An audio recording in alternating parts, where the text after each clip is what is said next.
ये है कुछ PDA 100 एंगल ग्राइंडर जो कि 4 इंच का आता है। DCA कंपनी का है। आप लोग देख सकते हो यहाँ से इसका जो मॉडल नंबर है पूरा।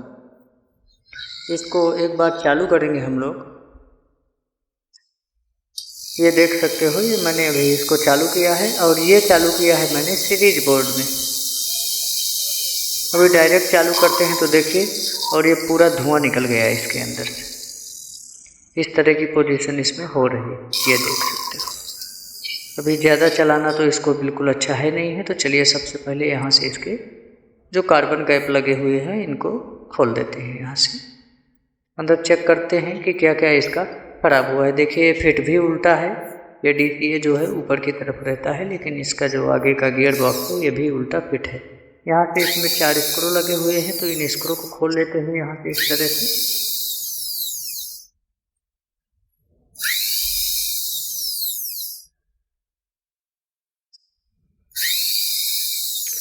तो इस तरह से कुछ चारों स्क्रू को खोल लिया है। इस तरह से फिट रहता है ये, लेकिन उल्टा फिट कर दिया गया था पहले। और चलिए इसका आर्मेचर इस तरह से बाहर निकाल लेंगे। देखिए इसमें कुछ आर्मेचर में कुछ बचा ही नहीं है। पूरा कॉम्यूटेटर जितना भी है ना, पूरा देख सकते हो आप हालत इसकी किस तरह से पूरी तरह से घिस करके ये ख़राब हो गया। चलिए यहाँ से इसका पीछे का जो रबर कैप है ये वॉशर, इसको निकाल देते हैं। अच्छा, फील्ड कॉइल के अंदर भी चेक करना है कि कोई परेशानी तो नहीं हुई है। तो देख सकते हो यहाँ से इसमें ये फील्ड कॉइल है, इसका बिल्कुल ओके है। कुछ यदि अगर नज़र आए यहाँ पर आपको कचरा वगैरह कुछ भी, तो उसको इस तरह से आपको साफ़ कर लेना है। अच्छे से साफ़ ज़रूर कर देना है। चलिए थोड़ा सा कचरा नज़र आया था, मैंने इसको साफ़ कर दिया है।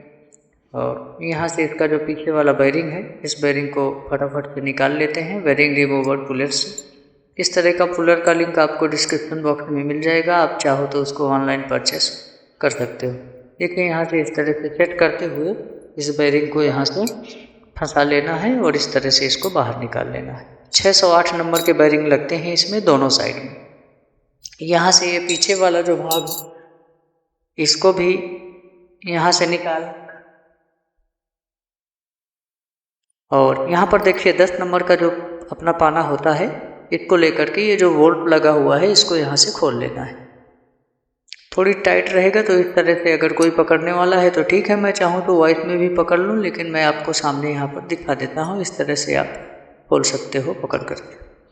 इस तरह से बोल्ट खोलने के बाद में इसका जो गियर है, इस गियर को इस तरह से निकाल लेंगे।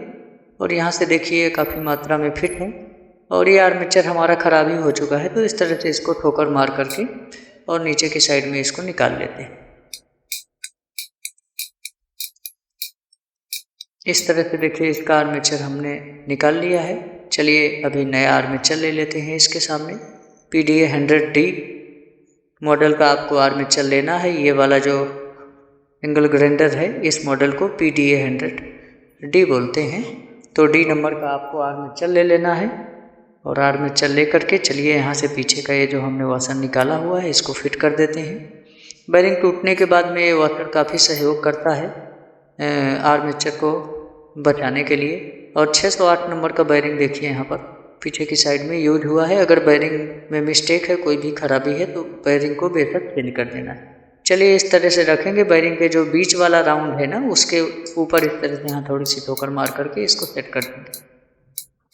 या तो फिर आपके पास में हाइड्रोलिक वगैरह हैंड प्रेस मशीन है, उससे आप फिट कर सकते हो। चलिए नीचे का बेयरिंग फिट हो जाने के बाद में इस जगह पर हल्का सा इस तरह से ग्रीस यूज कर देते हैं, ताकि ये वाला जो हमारा यहाँ से है ना, इसको ज़्यादा ठोकने का ज़रूरत नहीं पड़े, आराम से इसके अंदर सेट हो जाए। तो देखिए हाथ से प्रेस किया, ये सेट हो गया है। यहाँ से इसका गियर ले लेंगे वापस, और जो हमने बोल्ट खोल करके निकाला था उस बोल्ट को हमको उसी तरह से फिट कर देना है।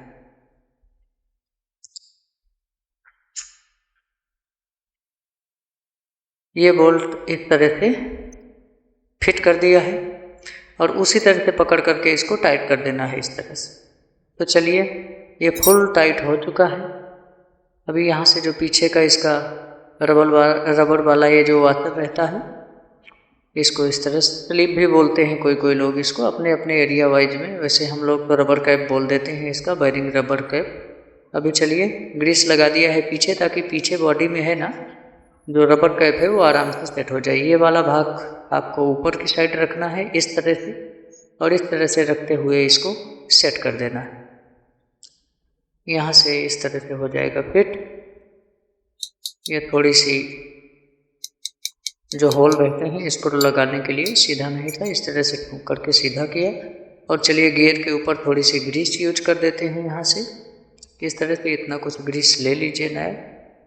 और इसके बाद में जो इसका आगे का गियर बॉक्स है उसको इस तरह से फिट कर देंगे। जो 4 स्क्रू हमने खोले थे उन स्क्रू को हमको वापस से फिट कर देना है।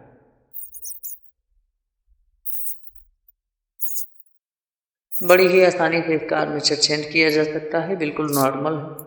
और चलिए यहाँ से जो PDA 100 में कार्बन यूज होते हैं इस तरह के गोल कैप वाले जो ऊपर से रहते हैं, इस तरह से कार्बन देखिए इस तरह से हिला करके देख लेना है, बिल्कुल भी टाइट नहीं रहना चाहिए, ऊपर नीचे खिसकना चाहिए। तो इस तरह से आपको कार्बन डालना है और इस तरह से इसके कैप फिट कर देना है। दोनों साइड के कार्बन डाल देते हैं इसमें, और कार्बन डालने के बाद में इसको टेस्ट करते हैं। फील कॉइल तो बिल्कुल ओके था, कोई परेशानी नहीं दिख रही थी, लेकिन चालू करने के बाद मालूम पड़ जाएगी। देखिए थोड़ा सा आवाज़ जैसा आया है, तो ये तो क्या है गियर वगैरह सेट होता है खोलने के बाद में थोड़ी नॉर्मल आवाज़ आ सकता है। अब देखिए ये बिल्कुल परफेक्ट चल रहा है, इसमें किसी भी तरह का भी कोई स्पार्किंग नहीं है। तो इसी तरह से हम इस सिंगल ग्राइंडर के अंदर आर्मेचर चेंज कर सकते हैं। मिलते हैं नेक्स्ट वीडियो में।